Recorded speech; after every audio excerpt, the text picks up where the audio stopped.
So we're kind of at an awesome point in this project right now. We're here on the top of the Santa Barbara Mesa. So you can see the ocean in the background. That's the Pacific Ocean. You can see a couple of our guys here in the background working. But this is kind of a cutaway of one of our, what we would call a garden wall.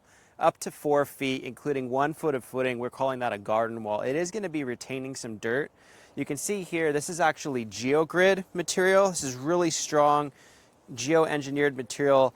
It's designed to hold the earth inside of the wall, meaning behind the wall, and help keep it from moving. So you can see how it's locked in here between these two courses of block, right in between here, and it spans up inside the block. So the weight of the wall is going to kind of lock it in on that side, and then on this side you can see it's running down. You can see our guy in the background, Christian's actually compacting the dirt on top of it, and it's going to be up to this high. So by the time we're done, there's going to be weight of the dirt as well as the block kind of locking this geogrid in place. And then on the back side, you can see we've got this other type of wire. This is actually our poly-coated gopher wire. So it's black because what it has on it is a little bit of plastic, and then it's got the heavy-duty hardware cloth inside of that. So the poly coating actually is what helps keep it from rusting, which gives it a longer duration before the gophers are going to be able to chew through it. Without that, it can rust out. It makes it really hard to be able to actually have it last very long. But we're putting this on the back end because, as you can see behind me, we have tons of gopher holes everywhere.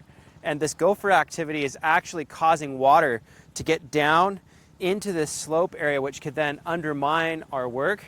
And then below, you can see we're actually standing higher than the elevation of the roof of this house. So the problem with that is if we don't have a stable slope, things can rush down and hit the house. And there's actually a failing wall at the bottom that we're working on redeveloping right now as well. That's a project for later.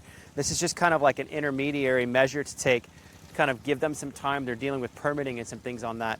So anyhow, behind this wall, you'll see these are our blocks. These are interlocking blocks. You can see how they're notched to kind of help give it some strength, so that pushing on this is going to actually be prevented by the concrete notch in the block here. And these are alum block material. You can see down below we've got our filter fabric. That's this fabric right here, this black material. You can see kind of the end of it there. It's a little bit fuzzy. That's going to allow it to absorb water. This material here is the sock. This actually goes around it's a little bit flexible. It goes around the pipe that has the holes in it, and that keeps dirt and sediment from getting down inside our pipe and protects it, keeps it clean. And then this gravel, this is our drain rock gravel, and it's nice rounded edges on this gravel. That allows water to pass between it and get into our pipe and drain out the way it needs to. So if you can imagine, in a heavy rain event, when the water is coming down this mountain, it's going to get stuck behind this wall. And if nothing were there to give it a place to go, it's just going to continue to push on it, and slowly the wall is going to want to lean forward. But by giving it a place to go, by giving it a void between these rocks and a burrito drain, the water is going to be able to actually go out on either side and drain out to the front of the property. On top of that, we haven't done it yet because it's part of a later part in the project, but once this wall is completed, on the surface there's also going to be a V swale. This is a concrete swale. And what that's going to do is it's going to allow surface water, before it soaks into the dirt, to also find a way out. So we're taking multiple measures here to kind of keep the gophers off the property and tighten up the erosion control on the property, create a barrier so that there's a place for the water to stop before it rushes down the hill from above. This is a pretty big hill behind us. And also it's going to look okay on the front side. We'll be able to keep some of these fruit trees in the front, and there's going to be a little walking path at the top of the property.